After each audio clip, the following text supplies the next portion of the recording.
Yang pertama yaitu tentang herbal tradisional. Untuk herbal tradisional kita ada belajar apa aja sih? Ih, ini kenapa?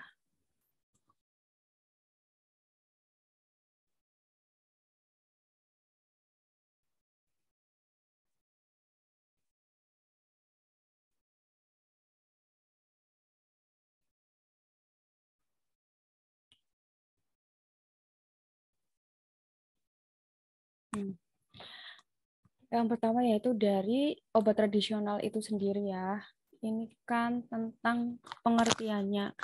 Kalau pengertian di UKA itu jarang sekali keluar, jadi ini untuk pengetahuan teman-teman aja, untuk mengembalikan memori teman-teman apa sih yang dinamakan tentang obat tradisional itu. Nah, obat tradisional itu sendiri adalah bahan atau ramuan, bahan yang berupa bahan tumbuhan, bahan hewan, bahan mineral, sediaan sarean atau galenik, atau campuran dari bahan tersebut yang secara turun-temurun telah digunakan untuk pengobatan dan dapat diterapkan sesuai dengan norma yang berlaku di masyarakat. Untuk obat tradisional ini, seringkali dia itu terkenalnya asalnya dia berasal dari obat alami. Nah, dari obat alami ini itu bisa diberikan beberapa perlakuan. Ada yang dijadikan untuk isolat murni, yang kemudian kembali ke obat modern. Kemudian obat alami itu sendiri ada yang dibikin untuk dijadikan obat asli Indonesia karena Indonesia banyak sekali eh, sumber alamnya yang bisa dimanfaatkan sebagai obat yang biasa disebut dengan jamu itu sendiri. Nah, ini itu nanti dibagi menjadi tiga: obat tradisional empiris atau yang dinamakan jamu, kemudian OHT dan fitofarmaka. Dan dari obat alami ini juga bisa diambil dari obat alami asing yang kemudian akan dijadikan obat tradisional asing berlisensi. Akan tetapi di UKAI itu nanti yang masuk adalah yang tiga ini terkait jamu, OHT, dan fitofarmaka. Nanti kita buka satu persatu ya. Nah, yang pertama itu ada jamu. Untuk jamu sendiri itu termasuk dari salah satu obat tradisional Indonesia. Nah, jamu itu juga harus memenuhi kriteria. Kriteria yang pertama adalah aman sesuai dengan persyaratan yang ditetapkan. Sudah pasti ya, kalau suatu hal yang memiliki fungsi untuk pengobatan di dalam tubuh itu pasti harus aman karena kan dia kan dimasukkan ke dalam tubuh. Kemudian yang kedua itu adalah klaim khasiat dibuktikan berdasarkan data empiris atau turun-temurun.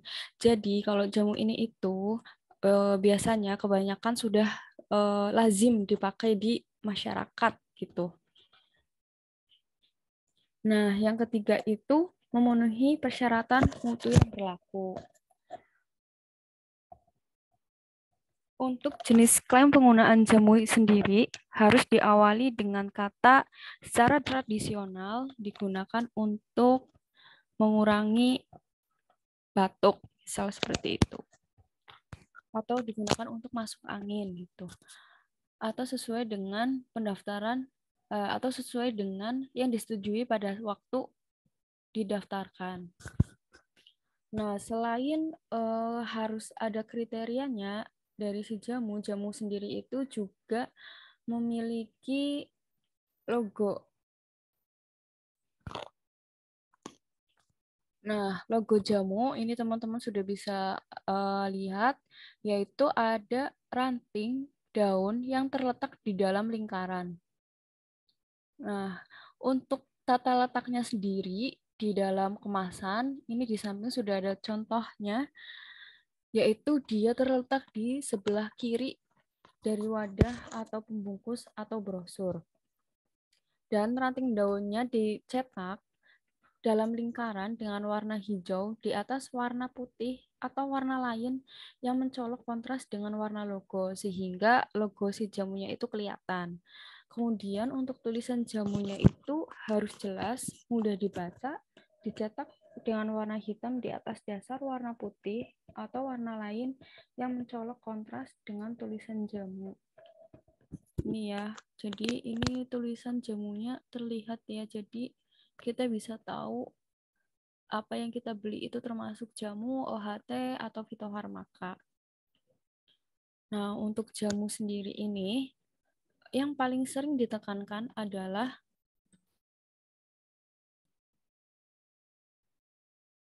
suaranya kurang kedengaran. Sekarang masih kurang jelas nggak?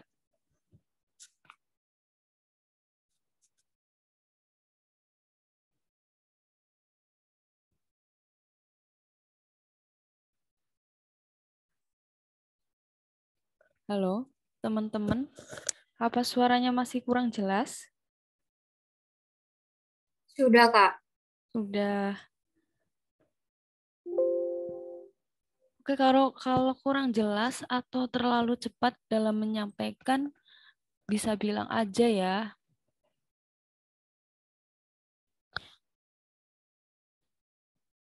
Nah, untuk jamu ini yang amat ditekankan adalah terkait dengan klaim khasiat yang dia dibuktikan berdasarkan data empiris atau turun-temurun. Kemudian untuk logonya juga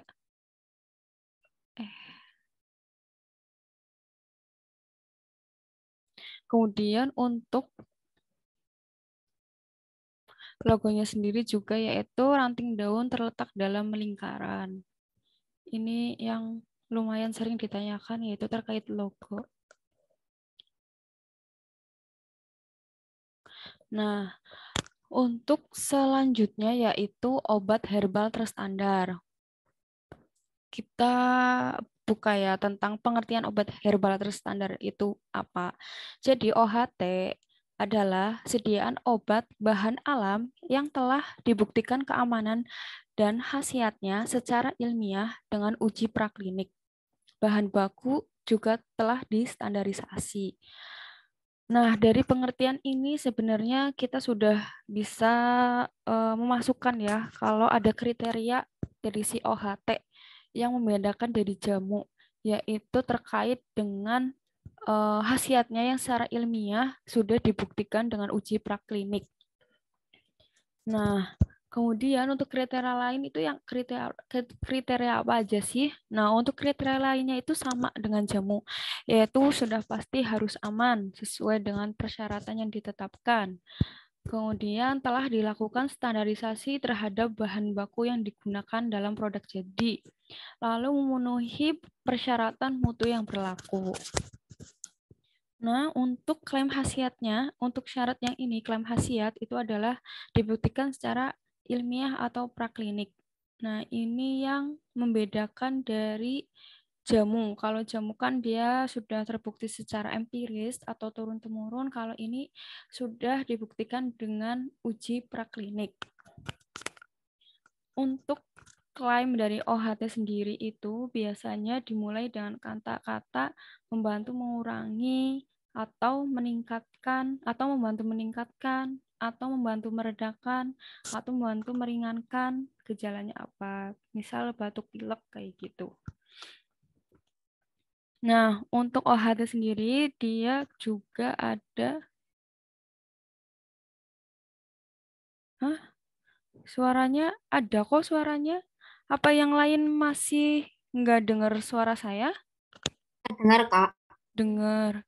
Ini soalnya di chat ada suaranya.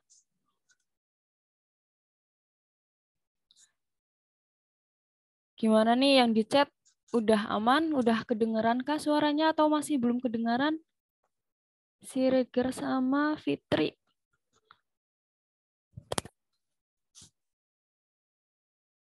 Dengar, Kak. Udah terdengar ya? Oke. Aku lanjut ya.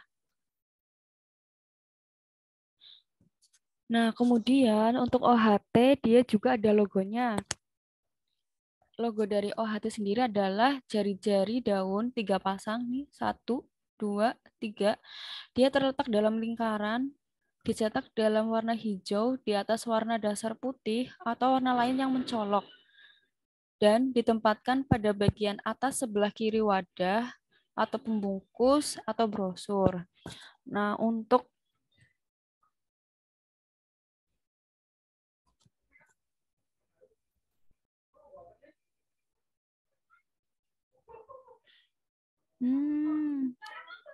suaranya masih kurang jelas. Masih kurang jelasnya kenapa? Kurang keras apa gimana?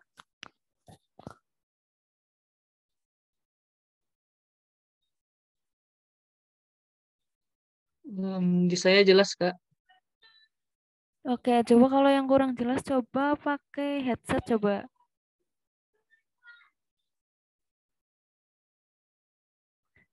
Oke, aku lanjut ya. Nah, ini gimana?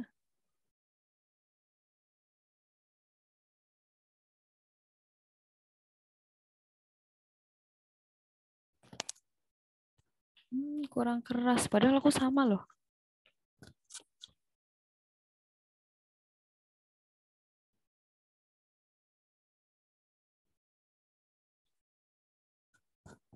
Tes masih kurang keras.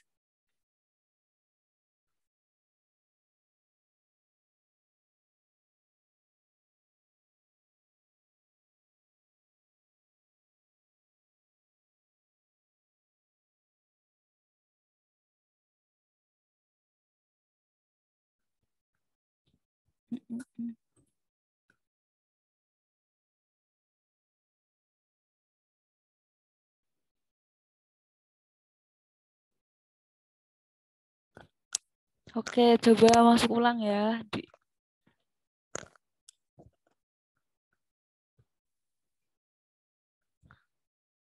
Tadi sampai logo ya. Nah, untuk tata letak logonya dia sama ya kayak jamu, itu terletak di sebelah kiri dari si wadah obatnya itu sendiri.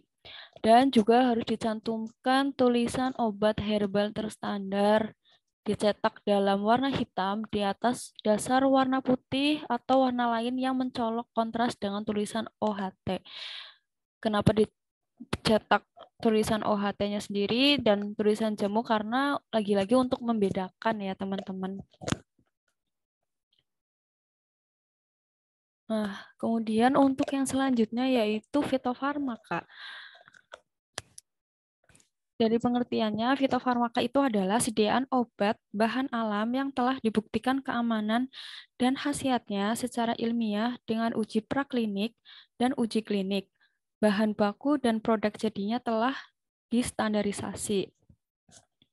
Nah, ini dari pengertiannya sudah terlihat jelas juga apa yang membedakan dari fitofarmaka, jamu, dan OHT. Kalau jamu tadi itu eh, empiris atau turun-temurun, OHT itu uji praklinik. Nah, kalau fitofarmaka itu sudah ditambah satu lagi ya, ujinya yaitu udah harus ada uji klinik. Nah, untuk fitofarmaka syaratnya adalah syarat yang lain itu sama seperti syarat yang amat sangat dasar pada jamu yaitu aman. Terus telah dilakukan standarisasi terhadap bahan baku yang digunakan dalam produk, kemudian memenuhi persyaratan mutu yang berlaku. Nah, ini yang paling membedakan adalah sudah dibuktikan dengan uji klinik. Nah, untuk fitofarmaka sendiri ini itu tingkatan yang paling tinggi dari obat tradisional ya. Jadi yang paling rendah itu adalah jamu, yang paling dasar gitu, dari klaim khasiatnya. Kemudian obat herbal terstandar, kemudian ada fitofarmaka.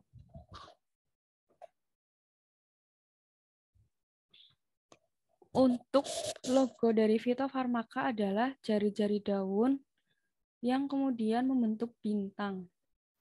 Jadi ini jari-jari daunnya nyambung ya. Kalau tadi OHT kan dia jari-jari daun tapi nggak nyambung. Kalau fitofarmaka ini nyambung satu sama lain, sama terletak dalam lingkaran. Kemudian untuk tata letaknya di dalam kemasan, dia juga terletak di sebelah kiri dari wadah atau pembungkus atau dari brosurnya. Dicetak dalam warna hijau di atas dasar warna putih atau warna lain yang mencolok kontras dengan warna logo. Untuk tulisan fitofarmakasnya sendiri juga harus jelas dan mudah dibaca. Dicetak dalam warna hitam di atas dasar warna putih atau warna lain yang mencolok dengan tulisan si fitofarmakanya. Ini salah satu sediaannya yaitu ada Tensigard. Nah, untuk sediaan fitofarmaka di Indonesia sendiri ini masih terhitung sangat sedikit. Untuk terakhir yang saya dapatkan itu dia masih ada kurang lebih 6. Belum tahu kalau sekarang udah ada penambahan atau belum. Cuma yang terakhir itu ada 6 fitofarmaka dari sekian ribu banyaknya obat tradisional yang ada di Indonesia. Nah, kita udah belajar tentang obat tradisional, kemudian kita masuk ke ekstraksi ya. Nah, untuk ekstraksi terkait dengan pengertian juga ini jarang sekali ditanyakan. Mungkin di sini saya akan memberikan untuk mengingat kembali teman-teman ya. Jadi ekstraksi sendiri adalah proses pemisahan suatu zat dari campurannya dengan menggunakan pelarut. Pelarut yang digunakan, harus dapat mengekstraksi substansi yang diinginkan tanpa melarutkan material lainnya. Jadi misal kalian mau ngambil si alkaloid atau flavonoid dari tanaman mangkokan. Nah, ini kalian itu mau ngambil pakai cara ekstraksi. Nah, di situ kalian cari tahu lah apa sih sifatnya flavonoid, dia itu larut di mana gitu, biar kita bisa dapat kandungan flavonoid banyak. Misal dia ternyata pelarutnya itu larut di etanol, berarti kita pakai pelarutnya buat mengekstraksinya itu si etanol ya, biar dapat hasil flavonoid yang maksimal tanpa ada campuran-campuran dari yang lainnya. Itu kalau gampangannya. Nah, untuk ekstraksi sendiri ini kita ada 2 metode ya. Nah, metode yang pertama itu ada metode cara dingin. Yang kedua itu ada metode cara panas. Apa sih yang membedakan dari kedua metode ini? Jadi ketika mau memilih metode, kita perlu mengetahui bagaimana sifat dari simplisia yang akan kita gunakan. Misal, apakah dia simplisianya tahan panas? Apakah simplisianya itu keras? Apakah simplisianya itu mudah menguap? Nah, kalau misal simplisianya itu tidak tahan panas, berarti kita lebih memilih, sudah pasti pilihnya cara dingin ya. Kalau misalnya simplisianya itu tahan panas, sudah tahan panas, kemudian keras, berarti pakai yang cara panas. Nanti tinggal disesuaikan. Nah, kalau untuk cara dingin itu, yang pertama itu ada maserasi. Maserasi ini adalah metode ekstraksi yang paling simple, paling gampang. Soalnya kalian udah kayak tinggal timbang ekstrak berapa ratus gram, habis itu udah tinggal dikasih pelarut, didiemin, ditinggal gitu. Untuk 3 hari, setelah 3 hari baru kalian beri perlakuan kembali, itu untuk maserasi. Kemudian yang kedua itu ada perkolasi. Perkolasi itu dilakukan dengan cara mengalirkan penyari terus-menerus kepada si simplisianya. Nah, untuk cara panas itu ada beberapa ya. Cara panas yang pertama itu ada reflux. Reflux itu dengan cara cairan secara kontinu menyari si simplisia. Penyari dipanaskan sehingga menguap dan mengalami kondensasi. Simplisianya yang pakai reflux itu biasanya adalah simplisia yang tahan panas dan tekstur keras. Berarti kayak misal kayu atau misal rimpang, kalau yang bisa tahan panas bisa pakai ini juga, atau akar bisa ini juga. Kemudian yang selanjutnya itu adalah sokletasi. Sokletasi ini itu digunakan pada pelarut yang volatil dan penyarinnya itu digunakan berulang kali. Selanjutnya itu ada destilasi. Destilasi ini itu digunakan untuk senyawa yang mengandung minyak menguap. Misalnya itu adalah minyak atsiri. Nah, ini terkenal banget kalau minyak atsiri itu pakainya destilasi ya. Selanjutnya itu ada dekoktum atau dekokta. Untuk ini itu caranya adalah dengan pemanasan simplisia pada suhu 90 derajat Celcius dan waktu 30 menit. Kemudian ada infusa. Infusa itu digunakan dengan cara pemanasan simplisia pada suhu 90 derajat Celcius dan waktu 15 menit. Jadi untuk dekoktum dan infusa itu mereka pemanasannya sama di suhu yang sama, akan tetapi yang jadi pembeda adalah waktunya ya teman-teman. Untuk dekokta 30, untuk infusa 15 menit. Nah, yang selanjutnya itu ada enfleurasi.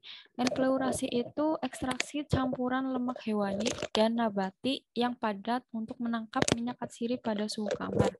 Jadi ini biasanya yang nanti produk akhirnya itu suka digunakan kayak untuk pengharum ruang. Gitu. Nah, setelah ekstraksi, kalau kita sudah dapat ekstraknya, biasanya itu dilakukan standarisasi ekstrak. Untuk standarisasi ekstrak itu ada 2 parameter ya, parameter spesifik dan parameter non-spesifik. Untuk parameter spesifiknya sendiri itu meliputi senyawa kimia larut dalam air dan etanol, sedangkan parameter non-spesifiknya itu meliputi susut pengeringan, kadar air, kadar abu, cemaran logam. Nanti kita buka satu persatu terkait parameter-parameternya. Nah, yang pertama parameter spesifik. Parameter spesifik ini itu untuk mengetahui senyawa kimia yang larut dalam air dan etanol. Kadar senyawa yang larut menunjukkan banyaknya senyawa organik atau metabolit sekunder yang terlarut sesuai pelarut dan ditentukan secara gravimetrik. Berarti nanti ini akan ada perhitungan ya untuk mengetahui berapa sih banyaknya senyawa yang larut di air sama yang larut di etanol.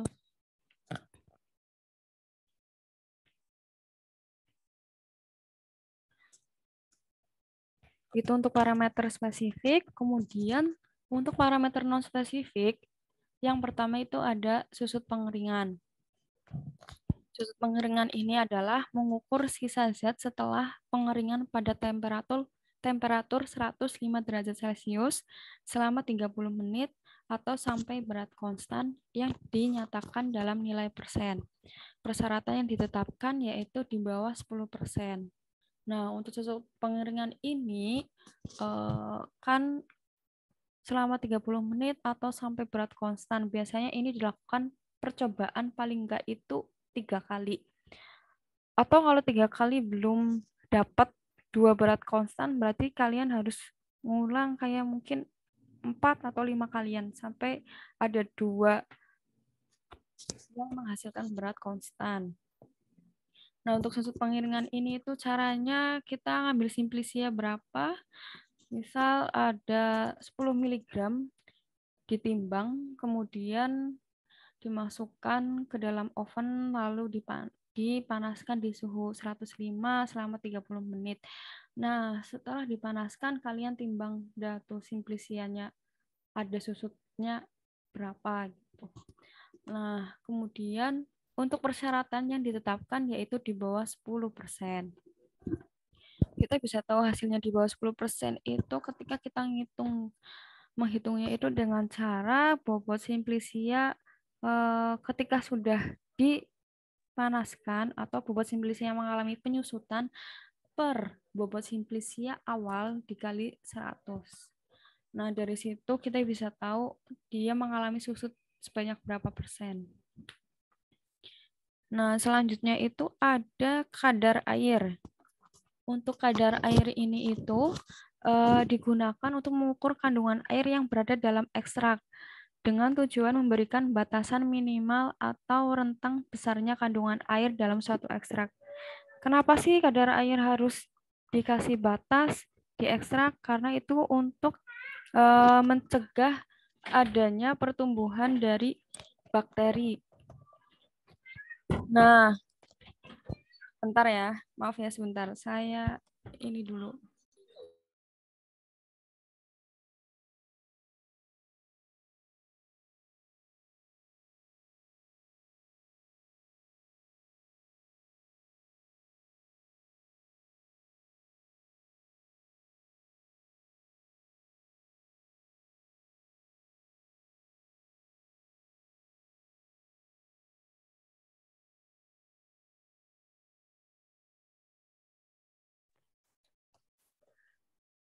Oke, kita lanjut ya. Yang kedua itu tadi kadar air. Nah, kadar air ini itu kenapa perlu dilakukan pengukuran? Karena kita untuk memastikan bahwa ekstrak dari kita itu memenuhi persyaratan dari kadar air yang ditetapkan, yaitu kurang dari 10%. Tujuannya untuk tadi mencegah adanya pertumbuhan bakteri. Nah, untuk yang ketiga itu ada kadar abu. Kadar abu ini bertujuan untuk memberikan gambaran kandungan mineral internal dan eksternal yang berasal dari proses awal sampai terbentuk ekstrak. Dipanaskan dalam temperatur yang menyebabkan senyawa organik beserta turunannya terdestruksi dan menguap, hingga meninggalkan unsur mineral dan anorganik saja. Untuk persyaratan dari kadar abunya ini, itu kurang dari 9%. Nah, untuk pengukuran kadar abu, biasanya dia itu didekstruksi dulu ya. Jadi misal kalian nimbang simplisia berapa, kemudian kalian dihancurin dulu itu pakai oven biasanya di suhu tertentu dengan waktu tertentu. Biasanya itu perlakuan dari masing-masing ekstrak ada nanti bisa dicek di farmakope herbal. Nah, kalau misal itu sudah dihancurkan terus sudah didapat abunya, itu biasanya si abunya itu dilarutin lagi, kemudian dilakukan KLT. KLT-nya itu KLT densito yang nanti dia dibaca di spektro UV gitu. Kurang lebih gambarnya seperti itu untuk kadar abu. Kemudian yang keempat itu ada cemaran logam. Cemaran logam ini itu untuk menentukan kandungan berat logam. Metode yang biasa digunakan itu adalah metode SSA, spektroskopi serapan atom, atau lainnya yang lebih valid. Nah, parameter ini sudah jelas, sudah pasti untuk menentukan ini ya, bahwa ekstraknya itu tidak mengandung logam berat tertentu. Nah, untuk cemaran logam ini yang paling mudah dan mungkin digunakan itu di lab biasanya itu si SSA, pakainya SSA.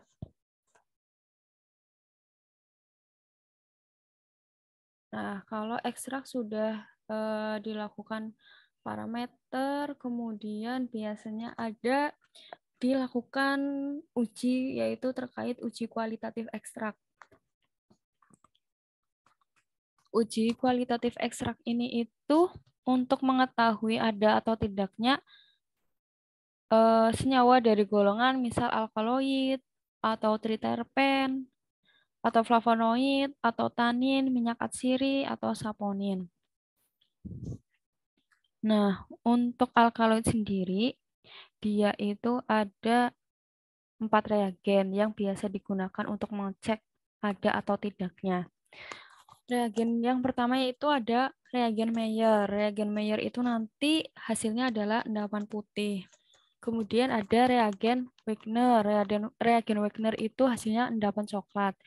Ada reagen Dragendorf. Dragendorf itu endapan coklat atau oranye. Kemudian ada Bouchardat. Bouchardat itu biasanya warnanya itu jingga. Lalu untuk menguji adanya triterpen atau steroid biasanya pakai reagen LB Lieberman-Burchard. Warnanya itu yang dihasilkan adalah warna hijau biru. Lalu untuk flavonoid itu ada AlCl3, dia hasilnya merah, uap amonia hasilnya kuning. Dan ada satu lagi bisa yang dipakai untuk menguji flavonoid yaitu si sitoborat. Lanjut itu ada tanin. Untuk mengetahui ada atau tidaknya tanin, kita itu bisa pakai reagen FeCl3 yang hasilnya biru tua atau hijau atau violet atau hitam kehijauan atau si reagen kaveri cyanida dan amonia yang nanti hasilnya warna coklat. Untuk tanin sendiri ini yang paling sering dipakai adalah si reagen FeCl3. Kemudian ada minyak atsiri. Kita biasa pakai reagen anisaldehid H2SO4. Nanti hasilnya itu ada hasil hijau biru, hijau sampai biru atau merah. Saponin. Untuk saponin ini itu ada dua cara. Cara yang pertama yaitu dengan reagen Lieberman-Burchard. Hasil yang dibentuk adalah warna hijau atau ungu. Kemudian bisa juga dengan dikocok.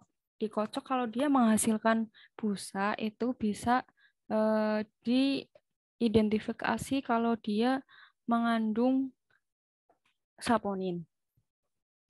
Nah, kemudian teman-teman untuk warna-warna yang dihasilkan ini, kalau di lab itu biasanya kita ketahui ketika kita lihat si lempengnya itu dilihat di bawah lampu spektro ya. Jadi nanti bisa tuh terlihat hasilnya warna jingga atau hijau biru atau merah. Jadi untuk reagennya ini tuh dipakainya ketika kalian sudah KLT, terus setelah itu udah kalian oven, setelah itu kalian semprotkan si reagen-reagennya. Nah, setelah kalian semprot, di oven kembali, kemudian baru tuh biasanya dilihat di bawah lampu spektro, nanti ini akan kelihatan hasil warnanya. Untuk tanin yang memakai FeCl3 biasanya dia tanpa dilihat di bawah spektro pun sudah ada bercak hitamnya gitu. Jadi sudah kalau misal kalian uji tanin pakai FeCl3 kemudian belum dilihat kok udah ada bercak hitam, berarti itu udah bisa dicurigai, wah ini udah pasti nih ada taninnya gitu. Karena nanti kalau dia di bawah lampu pasti dia akan kelihatan lebih jelas ya. Nah, untuk yang endapan ini itu kita ketahui caranya lebih simpel ya. Jadi yang endapan putih, endapan coklat atau oranye, dia itu bisa diketahui dengan cara misal kalian ngambil sampel ekstrak kalian sedikit aja deh. Terus kalian larutin pakai pelarutnya. Biasanya sih pakai pelarut yang dipakai buat ekstraksi ya. Misal kalian larutinnya pakai etanol. Kalian larutin tuh pakai etanol. Kemudian kalian tambahin lah reagen Mayer. Kalau ada endapan putih berarti dia bisa dimasukkan, oh ada alkaloidnya gitu. Itu untuk uji kualitatif dari si ekstrak ya.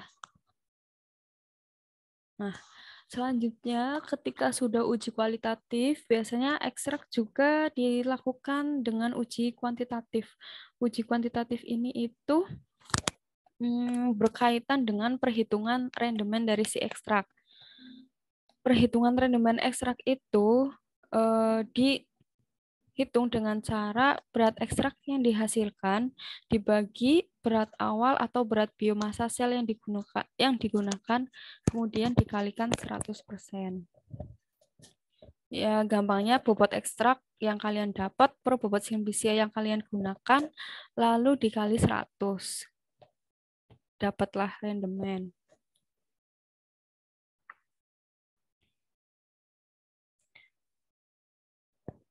Nah, kemudian tadi untuk ekstrak sudah ya terkait dengan metode, standarisasinya, uji kualitatif, uji kuantitatif, kemudian dilanjut ke yang terakhir yaitu terkait dengan tanaman herbal yang sering banget orang-orang Indonesia itu pakai untuk pengobatan herbal. Di klinik jamu saintifikasi juga lumayan sering banget dipakai. Nah, ini untuk tanaman-tanaman herbal yang saya tampilkan ini yang lumayan sering muncul ada di pertanyaan UKAI. Biasanya dia ditanyakan terkait tentang senyawa markernya, atau bisa juga ditanyain tentang tanamannya. Jadi senyawa markernya sudah disebutkan di soal, kemudian dia ditanyakan itu dari tanaman apa sih gitu. Dan ada juga yang suka keluar terkait dengan kegunaannya gitu. Itu tuh untuk apa sih? Hipertensi kah? Pencahar kah? Laksatif kah? Gastritis kah? Gitu. Dan terkadang ada beberapa tanaman yang markernya itu hampir sama kayak si nama latinnya. Misal nih, meniran. Meniran itu nama latinnya adalah Phyllanthinururi. Bagian yang digunakan herba, kandungannya itu ada quercetin atau phyllantin. Nah ini, Phyllanthinururi itu kan agak mirip ya sama nama latinnya gitu. Tapi tidak semuanya seperti itu. Nah, untuk si miniran sendiri dia itu fungsinya adalah sebagai imunomodulator. Nah, kemudian yang pertama itu ada seledri. Seledri itu nama latin Apium graveolens, bagian yang digunakan daun. Kandungannya ada apigenin. Apigenin sendiri ini itu termasuk ke dalam golongan flavonoid. Seledri itu biasa digunakan untuk hipertensi. Nah, ini kan nama latinnya Apium graveolens. Ternyata kandungannya adalah apigenin. Apium apigenin. Itu hampir-hampir nabrak ya, hampir-hampir nabrak sama gitu. Kemudian ada kumis kucing. Kumis kucing nama latinnya adalah Orthosipon stamineus. Bagian yang digunakan adalah folium. Kandungannya itu sinensetin, biasa digunakan untuk hipertensi. Cabai Jawa itu ada Piper retrofractum. Bagiannya itu fruktus, kandungannya piperin, kegunaannya untuk Viagra. Lalu ada kunyit. Kunyit itu nama latinnya Curcuma longae. Rimpang, bagian yang digunakan rimpang, kandungannya itu kurkuminoid.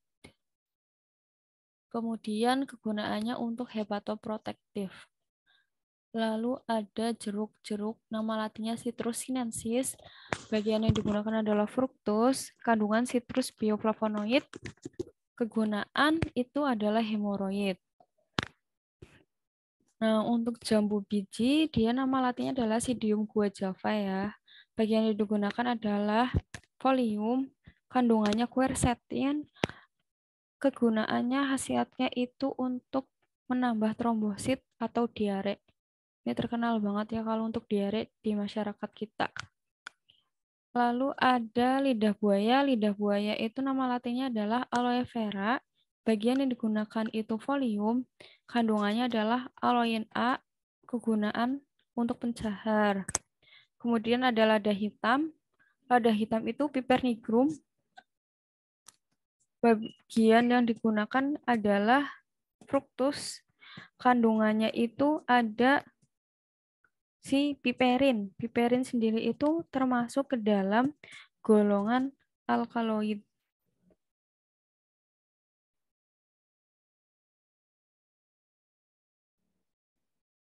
Nah, untuk fungsinya sendiri itu dari si lada hitam biasanya dia bisa digunakan untuk mengendalikan kadar gula darah.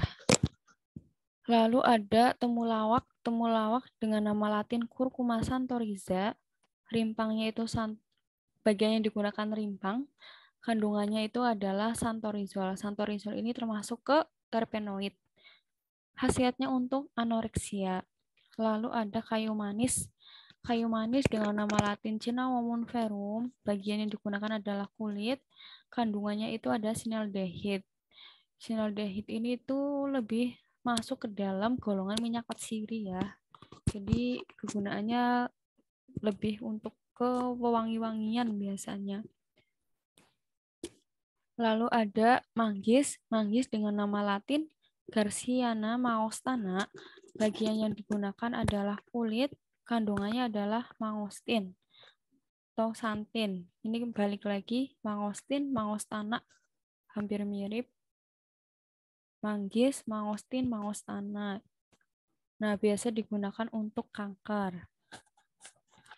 Lalu ada sambiloto. Sambiloto itu nama latinnya adalah Andrographis P. P-nya itu biasanya paniculata.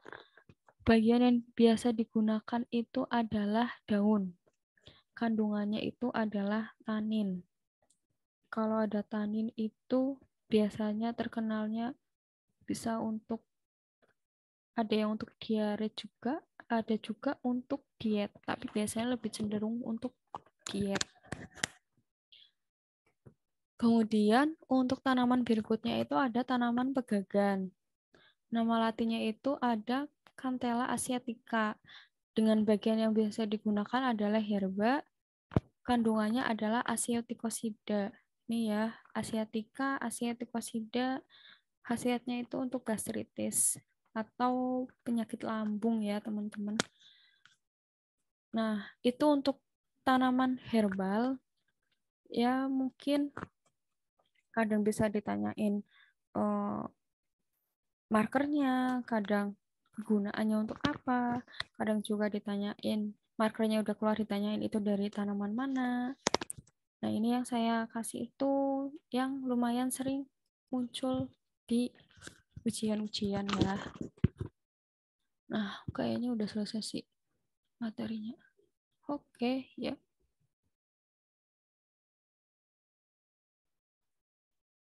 Ya, terakhir tentang tanaman herbal. Udah ya. Karena soal-soalnya juga tipe-tipenya hanya sekitaran itu dari kemarin, dari ukai-ukai sebelum-sebelumnya terkait botani farmasi. Nah, untuk teman-teman udah ngerjain post-testnya kan? Gimana post-testnya, susah nggak?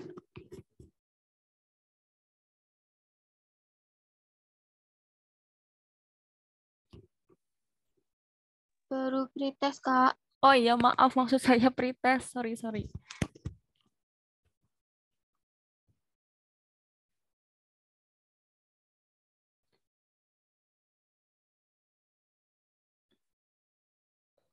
Pas pretest lebih susahnya di mana? Di senyawa markernya, Kak. Oh iya. Oh iya. Kalau senyawa marker itu memang harus lebih sering-sering baca sih ya. Ya, untuk materi itu aja sih. Ada yang mau ditanyain terkait materi?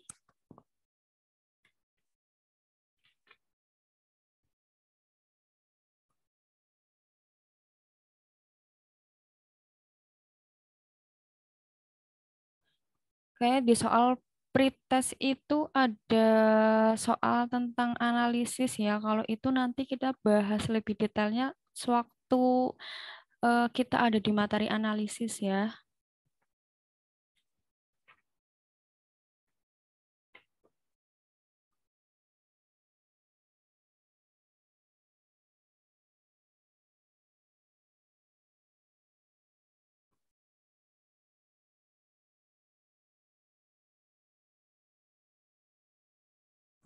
Materi ada yang mau tanya nggak?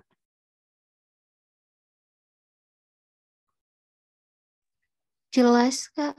Oh, udah jelas. Oke. Untuk soal pretestnya mau dibahas semua atau mau dibahas yang sesuai kalian tanyain aja? Boleh dibahas semua, Kak, atau pas waktunya cukup aja sih, Kak? Oke, insya Allah kalau dibahas semua pun waktunya cukup sih.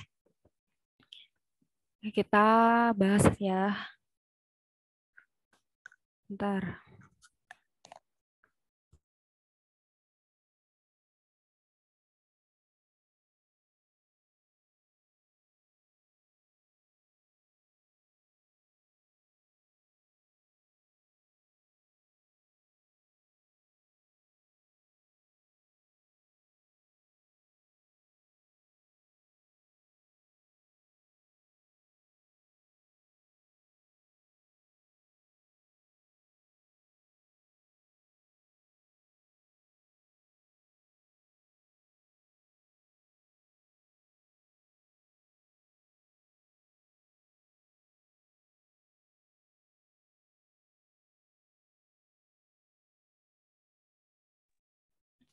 Oke, mari kita bahas satu persatu terkait soalnya. Yang pertama adalah Stimuno diketahui merupakan sediaan fitofarmaka. Bagaimana logo dari sediaan fitofarmaka? Ada yang benar dari teman-teman? Ada, Kak. Apa jawabannya? Jari-jari daun bukan? Ya, betul. Jangan ragu-ragu ya jawabnya ya, nggak apa-apa kalau salah. Santai aja, kan masih belajar. Nah, ini contoh soalnya ya. Jadi contoh soal yang ditanyakan tentang logonya. Ini ada ditanyakan di sini yang keluar adalah si fitofarmaka. Aman ya yang lain ya? Clear ya?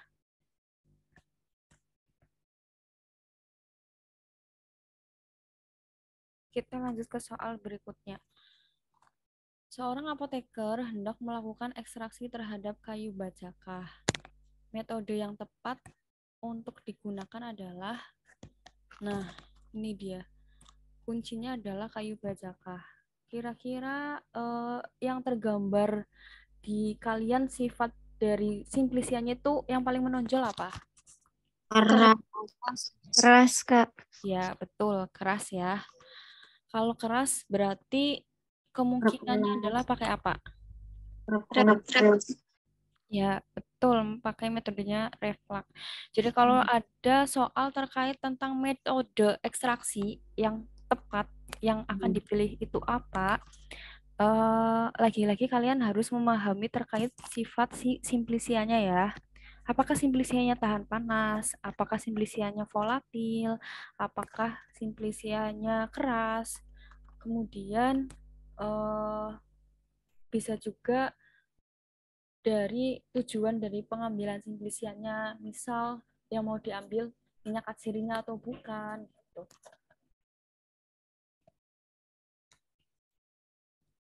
Bisa juga kadang sudah disebutin caranya, misal ekstraksi dengan cara merendam. Berarti kalau itu kalian udah kebayang ya jawabannya apa gitu.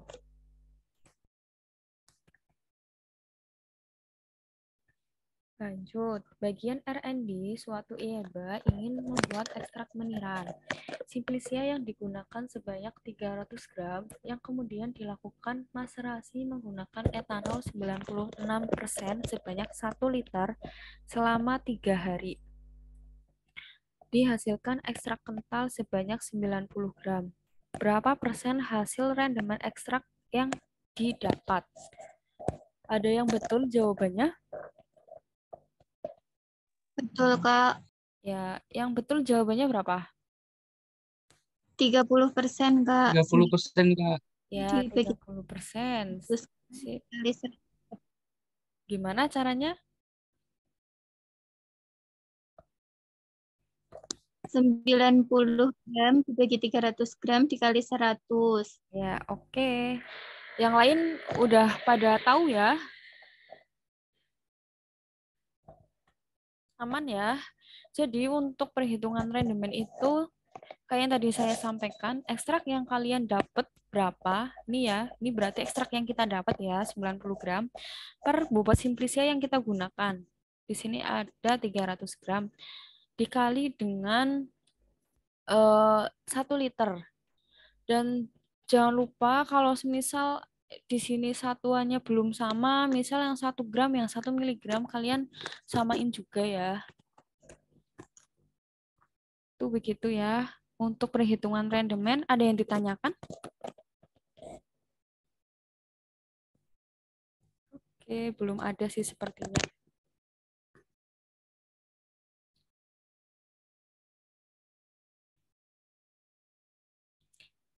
Lanjut, produk nata de coco diketahui mengandung bahan herbal yang biasa dimanfaatkan untuk memperlancar buang air besar. Tanaman yang digunakan sebagai bahan pembuatnya adalah, apa jawabannya? Lidah buaya. Ya, lidah buaya. Udah jelas ya ini teman-teman dari soalnya produk yang digunakan adalah nata de coco. Dari pilihannya aja ada jati Belanda, udah nggak mungkin meniran, nggak mungkin bawang putih enggak, seledri enggak. Yang paling masuk adalah lidah buaya. Selain itu juga dari manfaatnya yaitu untuk memperlancar buang air besar gitu. Berarti kan kayak untuk pencahar ya. Udah jawabannya sih lidah buaya. Kita ke soal berikutnya. Seledri diketahui dapat membantu menurunkan tekanan darah tinggi. Senyawa yang menjadi marker dari seledri adalah markernya seledri apium graviola. Apigenin, Kak. Ya, betul, apigenin. Hampir mirip ya kayak nama latinnya ya. Itu tadi beberapa ada tanaman yang aku tulis kan hampir mirip kayak nama latinnya. Semoga sih kalian untuk ingatnya bisa lebih gampang ya.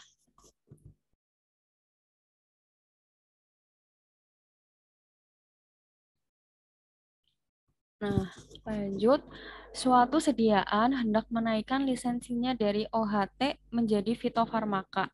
Uji apa yang dipersyaratkan dari OHT ke fitofarmaka nih? Kuncinya fitofarmaka. Uji apa teman-teman? Uji klinik. Ya, uji Uji klinik. klinik.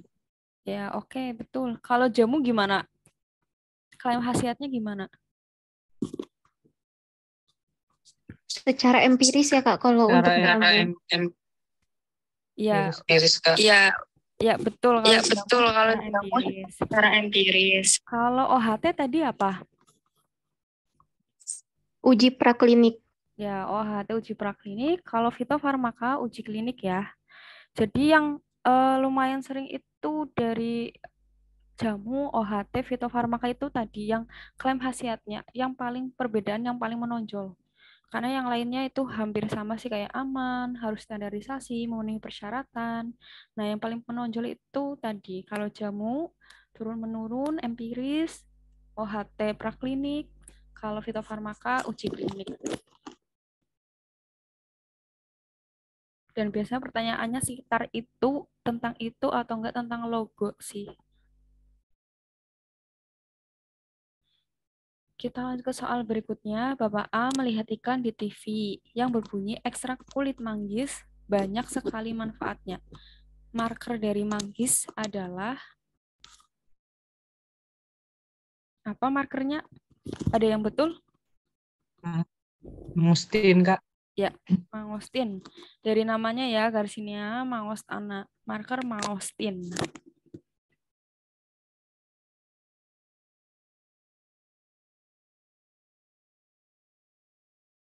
Lanjut, suatu industri menjual produk untuk mengatasi gangguan seksual berupa disfungsi ereksi. Namun, diketahui ada pelanggaran yang dilakukan industri tersebut dengan memasukkan BKO. Kalian tahu BKO? Bahan kimia obat Kak. Ya, betul. BKO itu bahan kimia obat ya. Ini juga kadang kalau nakal industrinya, industri jamu atau industri yang masih tradisional, suka dia gunakan untuk kayak nambah biar cespleng gitu. Nah, BKO apa yang dimasukkan? Ayo yang biasa disalahgunakan untuk mengatasi gangguan seksual. Biasanya BKO-nya apa? Sildenafil. Ya, betul sildenafil. Kalau protamin ini untuk overdosis heparin ya. Jadi dia itu kayak aduh senyawa apa sih ya namanya ya. Itulah ya untuk overdosisnya heparin kayak penawarnya gitu. Nah, kalau fenilbutason dia itu masuk ke NSAID, golongan NSAID, ya kalian insya Allah udah pada tahu lah NSAID untuk apa gitu.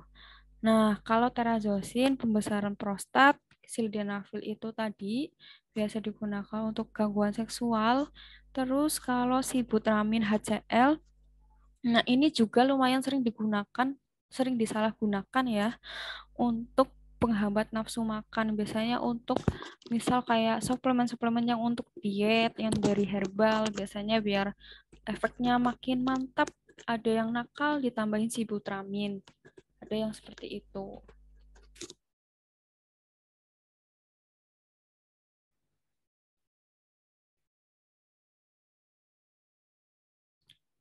Terus ke soal berikutnya. Petugas QC sedang menganalisis obat herbal yang diproduksi oleh industri tersebut. Diketahui terjadi ketercampuran antara dua bahan rimpang yang berbeda dalam jalur produksi.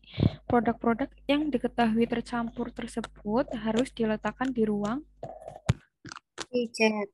ya, Reject. ya, betul sekali jawabannya reject. Ini dari soalnya udah jelas ya, ada ketercampuran antara dua bahan rimpang yang berbeda. Jawabannya itu reject, ruang reject.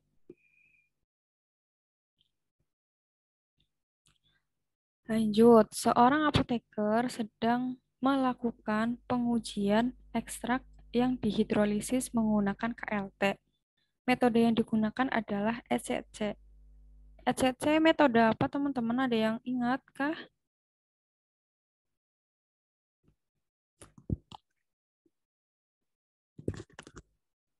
Nah, untuk ECC itu adalah ekstraksi cair-cair ya. Lalu hasil KLT menunjukkan bahwa tidak ada perbedaan nilai RF antara ekstrak yang dihidrolisis dibandingkan dengan tiap fase ECC dan ekstrak murni beserta pembanding.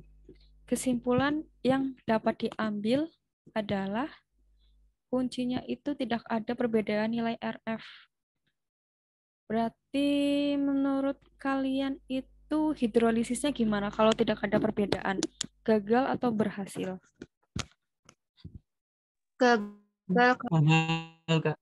Oke, gagal. Kalau dia berhasil itu gimana sih kalau berhasil?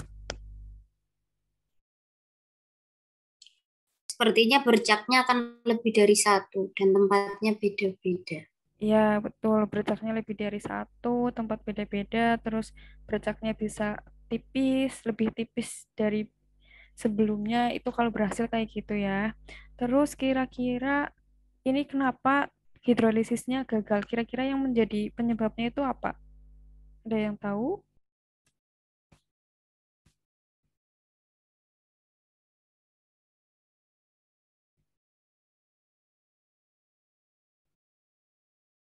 Belum ini ya. Jadi, biasanya kenapa hidrolisis itu bisa gagal? Ini jawabannya itu ada di pilihan.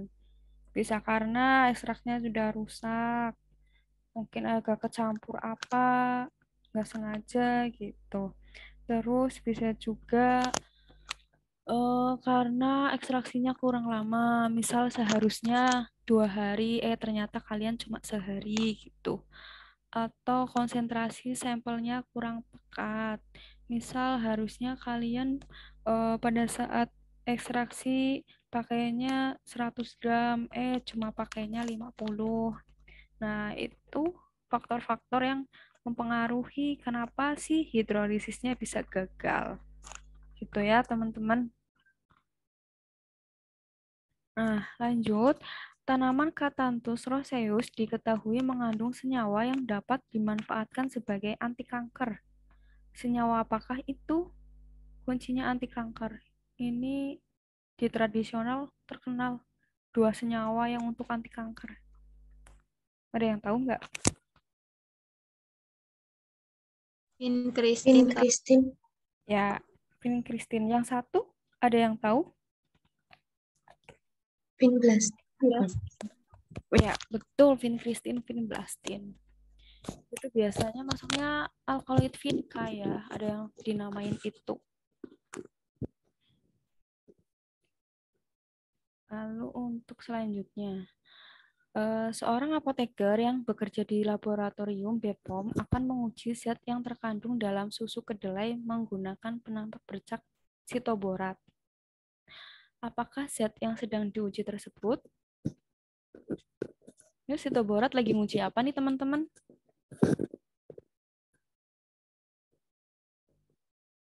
Tahu? Jawabannya flavonoid ya. Jadi tadi untuk uji flavonoid itu ada 3, AlCl3, uap amonia, dan si sitoborat. Nah, kalau untuk uji kualitatif ini jarang sih ada soal yang nanyain dia hasilnya positif jika berubah warnanya apa. Itu jarang. Biasanya yang sering ditanyain itu terkait dengan reagen yang digunakan. Misal ada pertanyaan untuk menguji alkaloid. Reagen yang digunakan adalah apa gitu. Jadi lebih sering ke reagennya daripada perubahan warnanya ya. Lanjut, apoteker hendak melakukan ekstraksi terhadap senyawa di dalam daun yang tidak tahan panas. Nah, ini kuncinya, udah daun, nggak tahan panas. Metode ekstraksi yang dilakukan adalah dengan mengalirkan pelarut pengekstraksi.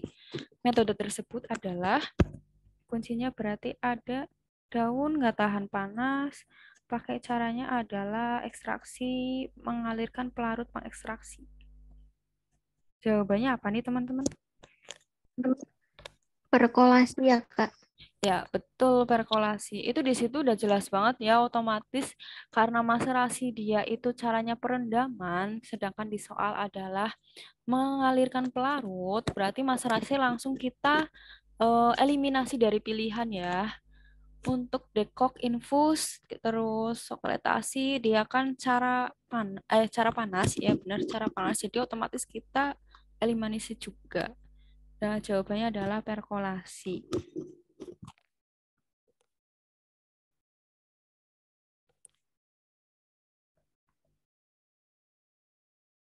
Lanjut, untuk melakukan standarisasi terhadap ekstrak rimpang kunyit, perlu dilakukan pengujian terlebih dahulu. Senyawa marker dari kunyit, apa teman-teman? Kurkumin. Ya, kurkumin. Kalau papaverin itu marker dari tanaman opium. Dia masuk ke dalam alkaloid ya. Terus fungsinya biasanya untuk melepaskan otot polos. Apigenin itu tadi seledri. Tanin itu ada di ini sambiloto. Terus untuk scopoletin itu kumarin dia biasanya ada di tanaman dari genus Scopolia japonica. Teman-teman bisa lihat sendiri. Itu tuh tanamannya ini yang menghasilkan ini itu warna bunganya itu ungu-ungu kayak ungu terong.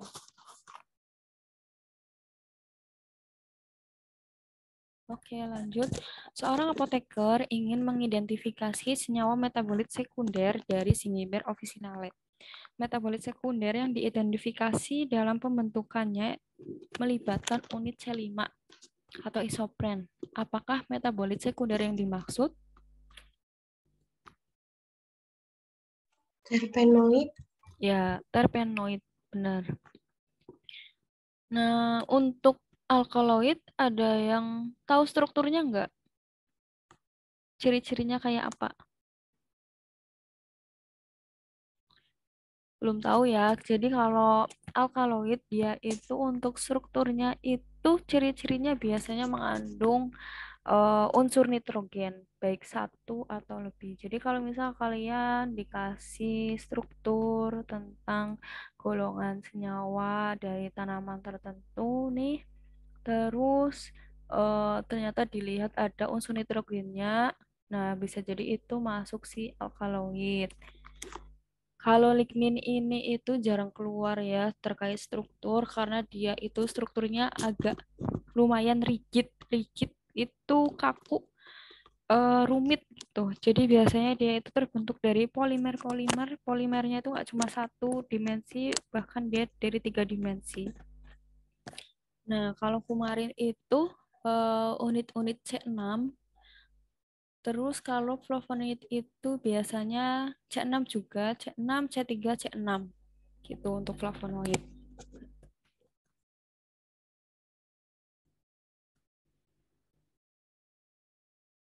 Kita lanjut ke soal berikutnya. Seorang apoteker yang bekerja di BPOM melakukan analisis sampel jamu pelangsing yang dicurigai mengandung BKO. Instrumentasi apa yang dapat digunakan untuk menganalisis secara cepat?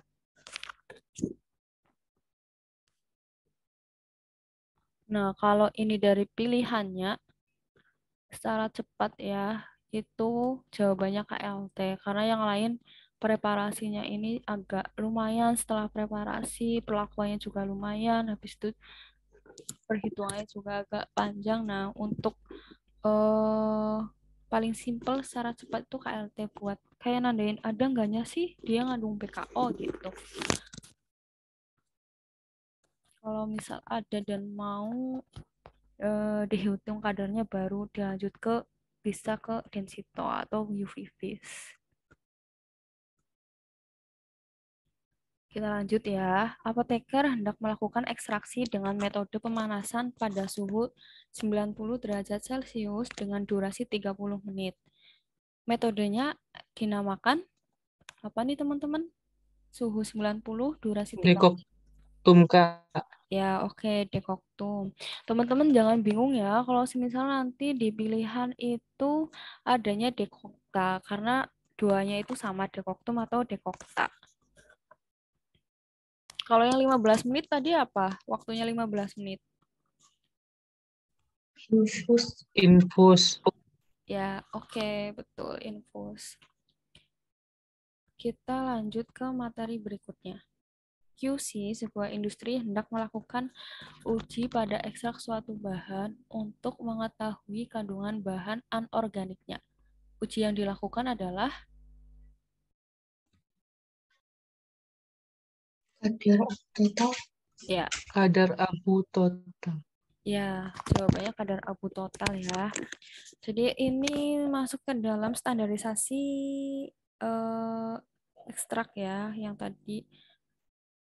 Jadi di standarisasi ekstrak itu kalau tidak ditanyakan terkait dengan ujinya, nama ujinya, bisa saja dia ditanyakan terkait dengan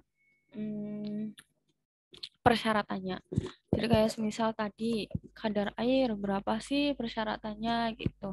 Atau bisa juga ditanyakan dengan tujuannya. Kalau nggak dibalik di soal udah disebutin tujuannya, ya berarti tinggal jawabannya adalah namanya. Kalau nggak di soal udah disebutin namanya, dijawab biasanya pertanyaan berikutnya adalah terkait dengan tujuannya gitu. Kayak kadar air tujuannya buat apa? Saya seperti itu untuk standarisasi. Lanjut ke soal berikutnya, sebuah industri obat tradisional akan membuat sediaan obat herbal dari Simplicia ginseng. Nah, untuk klaim khasiatnya adalah data empiris dan uji praklinis. Bahan baku Simplicia dilakukan standarisasi berupa parameter spesifik dan non-spesifik. Apakah golongan obat herbal tersebut? Ini kuncinya ada di data empiris. Udah data empiris ternyata ditambah lagi praklinis. Jawabannya apa, teman-teman? OHT. Ya, OHT. Pada betul yang ini? Betul, Kak. Betul, Kak. Oke, alhamdulillah. Kemudian lanjut ya. Seorang pria datang ke apotek dan bertanya kepada apoteker mengenai anaknya yang tidak nafsu makan. Apoteker memberikan obat untuk menambah nafsu makan. Obat tersebut memiliki logo daun. Termasuk golongan apakah obat tersebut? Logonya simple, logo daun aja. Jawabannya jamu ya.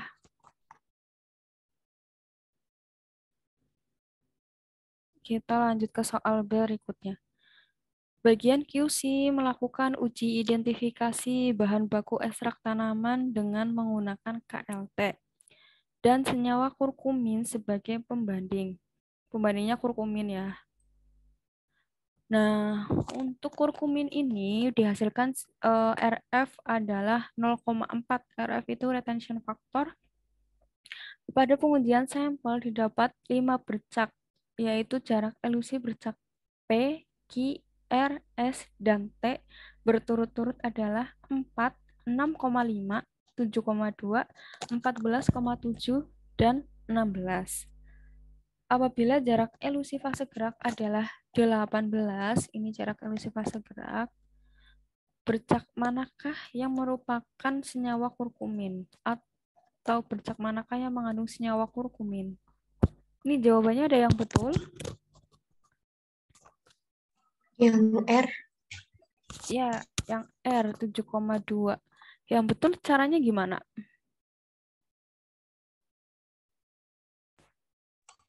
Yang 18 itu dikali 0,4 itu 7,2. Terus yang sejajar yang R 7,2. Oke, yang R ini pada lebih seringnya pakai cara yang dikali ya. Yang lain gimana?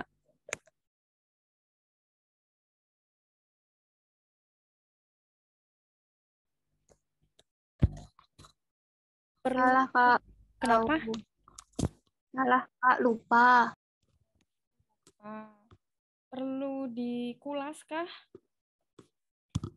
Perlu, Kak. Oke, kita kulas ya. Kita bahas tipis-tipis. Apa jawabannya R? Itu tadi ada yang pakai cara dikali, yang hasilnya 0,4. Tapi kalau sesuai sama teori itu biasanya kita mencari RF yang RF-nya itu sama kayak senyawa pembanding. Senyawa pembanding kita kan kurkumin ya, dengan RF 0,4. Kalian masih ada bayangan jarak elusi fase gerak sama jarak bercak nggak?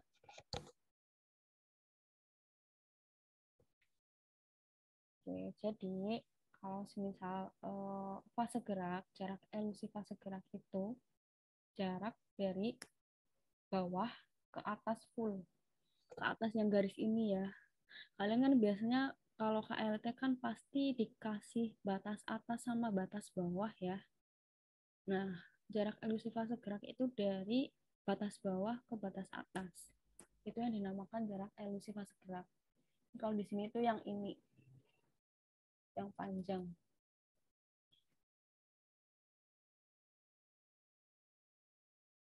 Aku tuh share screen-nya kelihatan nggak sih?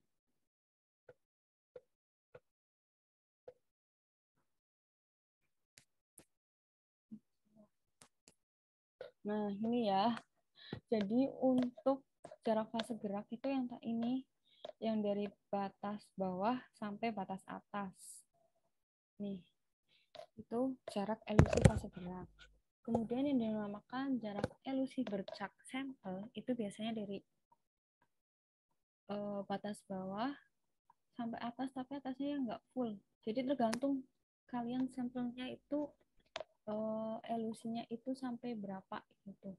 Tadi di soal ada yang 4, misal 4 di sini, terus ada yang 6 misal di sini, terus ada yang 7,2 di sini gitu. 16 di sini, 17 di sini. Itu yang dinamakan jarak elusi bercak ya. Kemudian untuk perhitungannya tadi kalau lihat dari teori biasanya itu ada yang kita mencari dengan RF yang memiliki RF yang sama kayak pembanding. Tadi pembandingnya kan kumarin. Dia itu RF-nya ada 0,4. Tadi ada berkas bercak P, terus Q, R, S, T. Masing-masing bercak itu nilainya adalah P4, terus 6,5, terus ada 7,2, lalu ada S-nya berapa?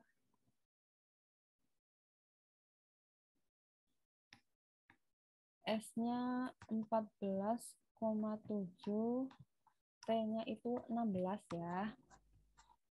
Nah, untuk jarak elusi fase gerak didapat 18 cm.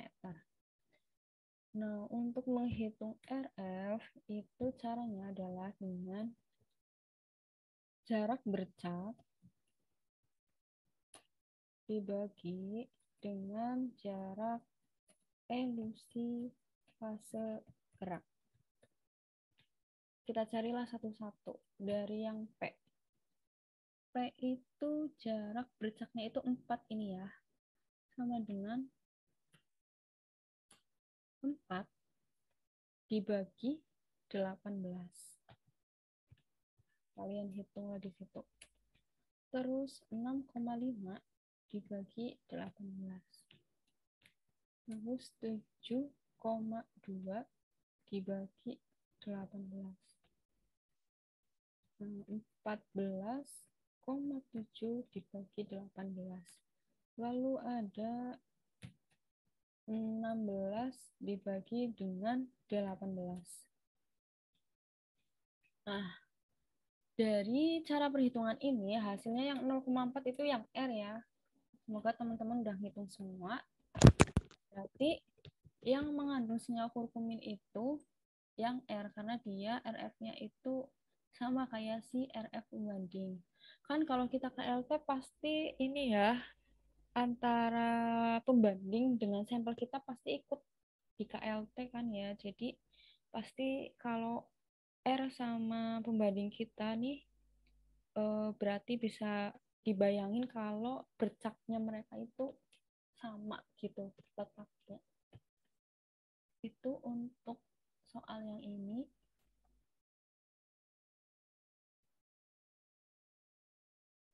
Bisa dimengerti? Bisa, Kak. Bisa, Kak. Oke. Aman ya untuk soal yang kalau ada keluar soal kayak gini ya.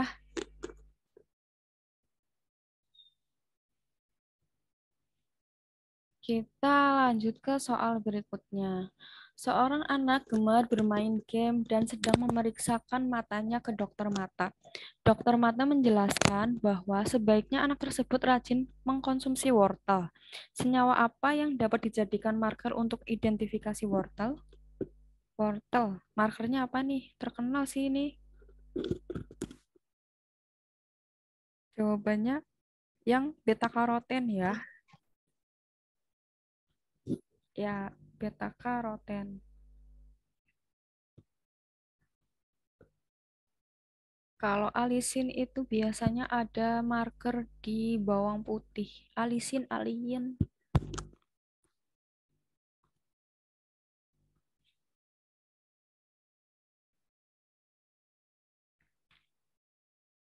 Kita lanjut ke soal berikutnya. Suatu simplisia hendak diproduksi oleh IoT. Dalam prosesnya dilakukan pengeringan hingga kadar air memenuhi persyaratan agar tidak ditumbuhi mikroba. Berapa kadar air maksimum yang dipersyaratkan? Jawabannya 10% ya kalau kadar air.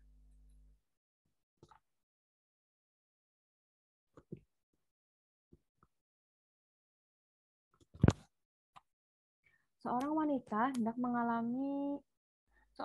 yang mengalami konstipasi diberikan sediaan herbal oleh dokter. Sediaan herbal tersebut tersusun dari senyawa yang berasal dari kelembab. Senyawa apa yang dapat berperan sebagai pencahar? Ada yang benar jawabannya?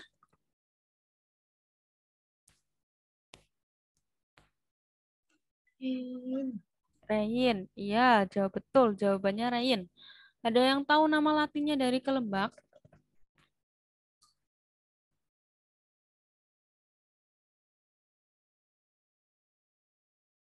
Nah, untuk nama latinnya itu reum ya. Bisa reum radix gitu.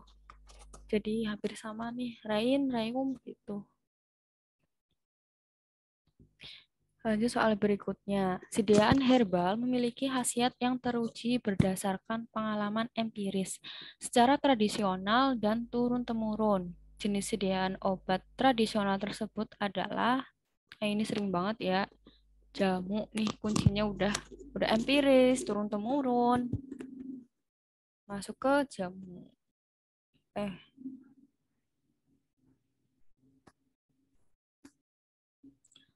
Golongan senyawa fitokimia yang terdiri dari 15 karbon dengan 2 cincin aromatis yang dihubungkan oleh karbon dengan bentuk C6, C3, C6 adalah, ada yang masih ingat tadi aku ngasih tahu?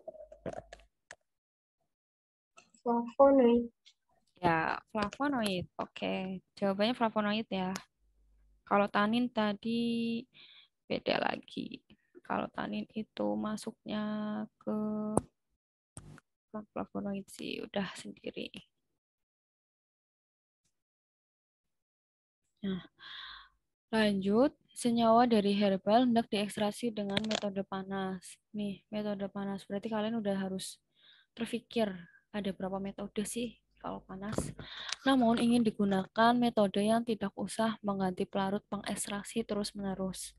Metode yang digunakan adalah udah panas, metodenya pengennya yang nggak perlu ganti pelarut pengekstraksi. Berarti pengennya pakai pelarut itu aja. Ya, kalau jawabannya udah pasti sokretasi ya. Destilasi kan untuk minyak katsiri yang mudah menguap. Biasanya di soal itu sudah tersebutkan. Inflorasi tadi yang pakai minyak lemak hewani atau nabati yang tujuannya itu untuk menangkap wewangian biasanya, terus nanti digunakan untuk wangian di kamar, suhu ruang gitu. Kemudian ada perkolasi dan maserasi, dia udah otomatis dua ini kita eliminasi ya, karena dia masuk ke dalam cara dingin. Nah, maka jawabannya adalah tinggal sokretasi. Kalau udah hafal pasti langsung bisa oh ya, sokretasi. Gitu. Lanjut ke soal berikutnya. Ibu A mengeluhkan berat badannya yang naik terus. Ia berkonsultasi kepada apoteker mengenai obat herbal yang dapat dikonsumsi untuk menurunkan berat badannya. Namun, Ibu A mendengar kabar bahwa ada suatu produk herbal yang melakukan pelanggaran dengan memasukkan zat pelangsing.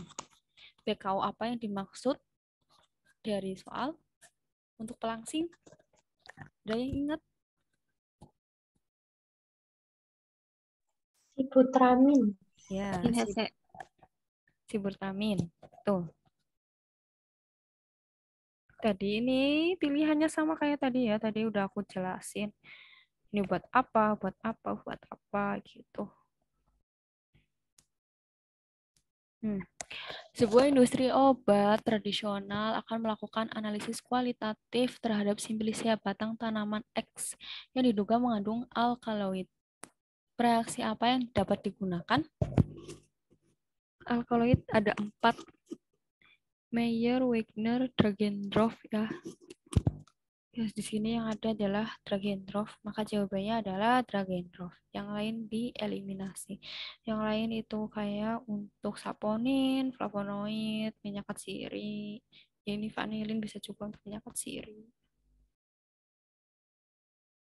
Lanjut ke soal berikutnya. Sambiloto memiliki banyak manfaat seperti menurunkan gula darah, merendahkan peradangan, menurunkan tekanan darah, dan banyak manfaat lain. Senyawa marker dari sambiloto. Ayo apa? Andrografolid. Ya, andrografolid. Sama kayak ininya ya, nama latinnya ya, andrografolid paniculata. Yuk, kita lanjut ke soal berikutnya. Seorang apoteker sedang melakukan pengujian identifikasi senyawa. Saat ia menambahkan reagen FeCl3, terbentuk warna biru hitam. Apakah senyawa yang menyebabkan hal tersebut? Kelihatan sih ya ini ya, udah FeCl3, warnanya biru hitam. Ya udah jelas jawabannya itu tanin. Biasanya kalau yang dulu penelitian atau yang masih ingat waktu praktikum nih, FeCl3 tanin pasti emang lebih seringnya ke warna biru hitam.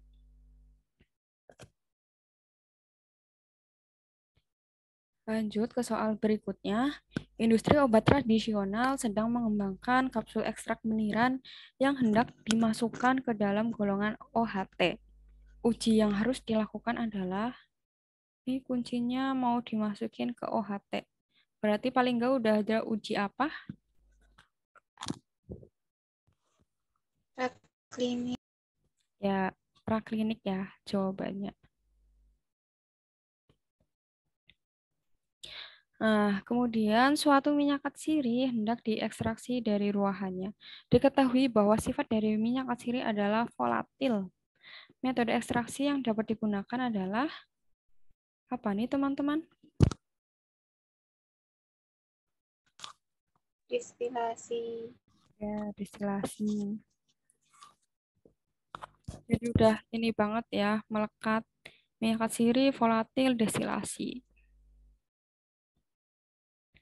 Kemudian, meniran sering dimanfaatkan untuk dibuat sediaan farmasi yang berperan dalam imunitas tubuh.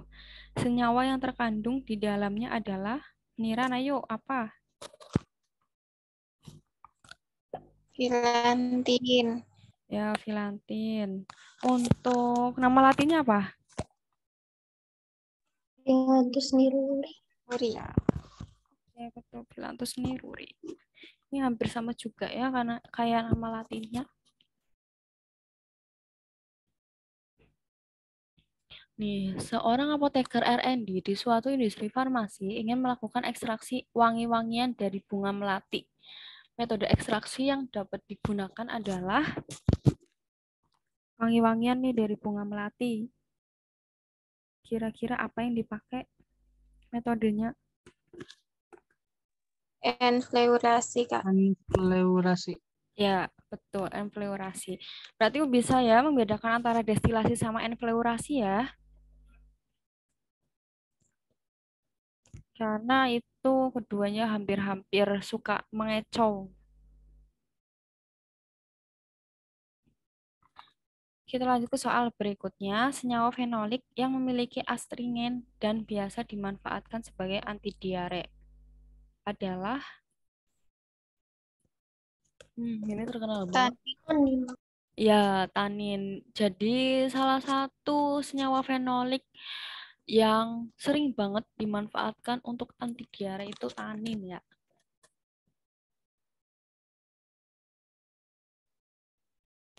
Nah, ini sepertinya soal terakhir. Salah satu spesifikasi yang penting dari sediaan herbal adalah kadar air, karena dapat mempengaruhi kualitasnya. Kadar air yang terlalu tinggi, lebih dari 10%, dapat menyebabkan resiko kontaminasi oleh mikroba. Salah satu cara untuk menguji kadar air adalah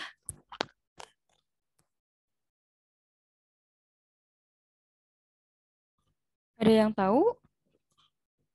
Atau kalian jawabnya apa?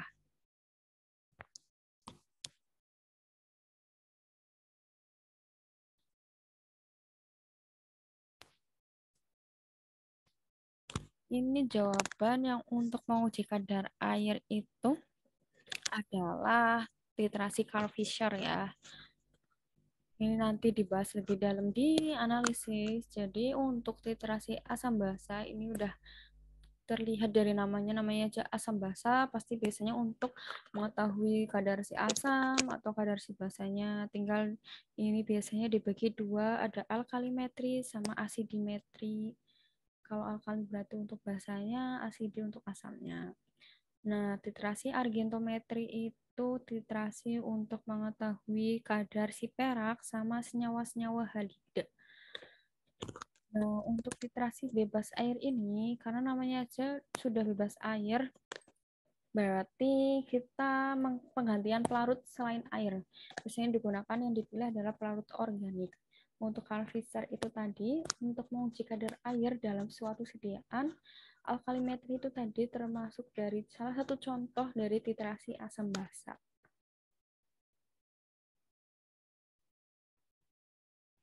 Oke, ya sudah selesai nih teman-teman.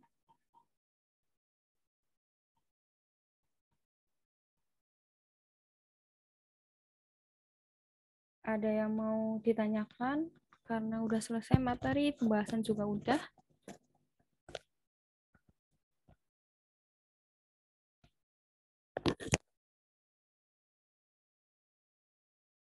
Ini materinya emang sedikit ya, tapi jangan disepelein juga. Biasanya sedikit-sedikit terlalu disepelein, nanti takutnya pas itu lupa apa gimana gitu.